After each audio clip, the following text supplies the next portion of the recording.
A couple of days ago, I talked about the social and media manipulation that is being used to tear down Kyrie Irving, comparing it to a modern day lynching, of course, via social and media.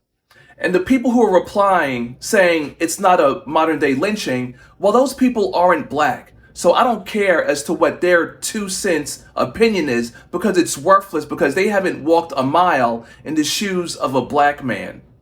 With that being said, with this being Kyrie Irving's last season for the Brooklyn Nets, I see history repeating itself, and Kyrie potentially has played his last season in the NBA, and I'm going to show you why.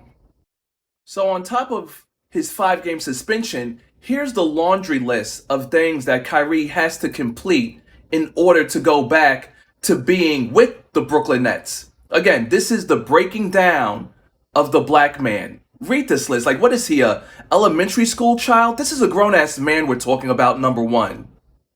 Number two, people are talking about how LeBron is betraying Kyrie Irving by not standing with him. Number one, why should he? Kyrie Irving betrayed LeBron James, forcing his way out of Cleveland. So, as far as I'm concerned, this is the payback.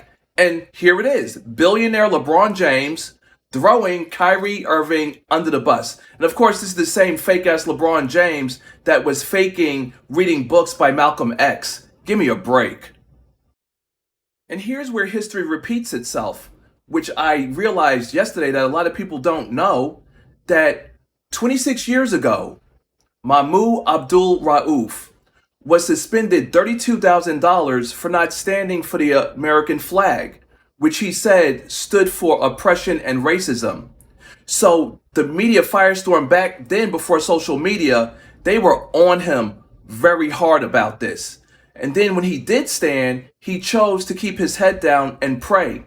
And he was still vilified for it and found himself out of the NBA. And what's important to note is that Mahmoud Abdul Rauf, he was a superstar. He played at LSU with Shaq. He led the NBA in free throw percentage twice. But once you had big names like Phil Jackson vilifying him for not standing for the anthem, he held tight to his Muslim faith. And as a result, after being in the league only 3 years, they forced him out the door into exile. He was the 3rd overall pick in the 1990 NBA draft, and in his 3rd season was the most improved player, averaging a little under 20 points a game. The machine will always crush the black man who believes in his convictions. These are facts.